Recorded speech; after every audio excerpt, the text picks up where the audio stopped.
السلام علیکم، کیسے ہیں دوستو؟ امید ہے سب خیریت سے ہوں گے۔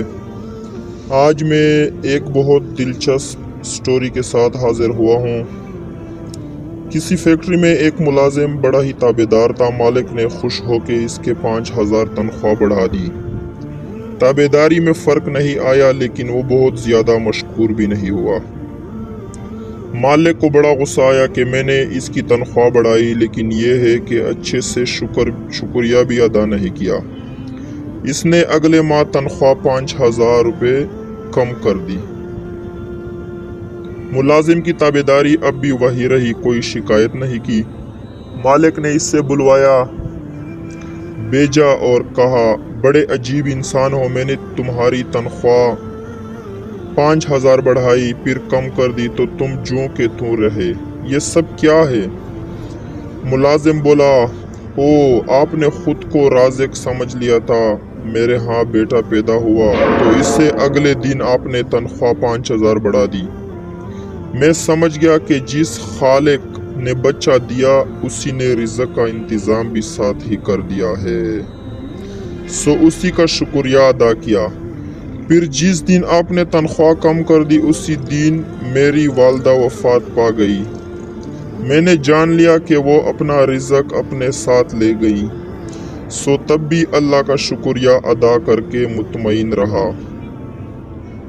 پھر بولا، صاحب، یہ روزی روٹی کے فیصلے کہیں اور ہی ہوتے ہیں، ہم تو بس مہرے ہیں جنہیں آگے پیچھے کر کے اسباب پیدا کیا جاتے ہیں۔ سبحان اللہ، الحمدللہ۔ دوستو، تو ہمیں اللہ ہی پر بھروسہ رکھنا چاہیے۔ انسان کچھ بھی نہیں کر سکتا ہے۔ جس فیکٹریوں میں، ملوں میں ہم لوگ کام کرتے ہیں، بس وہ ایک ہی وسیلہ بنا ہوا ہمارے لیے۔ باقی رزق دینے والا اللہ کی ذات ہے، عزت اور ذلت دینے والا اللہ کی ذات ہے۔ اگر پوری دنیا مل کے آپ کو عزت دینا چاہے تو وہ عزت نہیں دے سکتے ہیں۔ اگر پوری دنیا مل کے آپ کو ذلت دینا چاہے تو وہ آپ کو ذلت نہیں دے سکتا ہے۔ یہ سب کامیابی اور ناکامی اللہ ہی کے ہاتھ میں ہے۔ ہم لوگوں کو اللہ پر ہی بھروسہ کرنا چاہیے۔ جب اللہ نے ہمیں اس دنیا میں بھیجا ہے تو رزق کا وعدہ بھی اللہ نے کیا ہے۔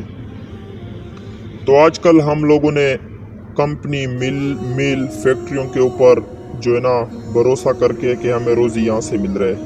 نہیں، ایسی کوئی بات نہیں ہے۔ ہمیں روزی اللہ ہی دے رہے۔ اگر ہم روزگار پہ ہو تبھی ہمیں روزی مل رہے۔ اگر ہم بے روزگار ہو، ایسے لوگ ہیں جو ایک سال بے روزگار گھر میں بیٹھے ہوتے ہیں، ان کے بچے ہوتے ہیں، بیویاں ہوتی ہیں، پھر بھی اللہ اس کو رزق دیتا ہے۔ تو دوستو، اللہ تعالیٰ پر بھروسہ کرنا چاہیے۔ 5 وقت نماز کا اہتمام کرے تو انشاءاللہ اگر ہم کم سے کم پیسے بھی کمائے تو اللہ اس میں برکت دے گا ہمیں، انشاءاللہ ضرور۔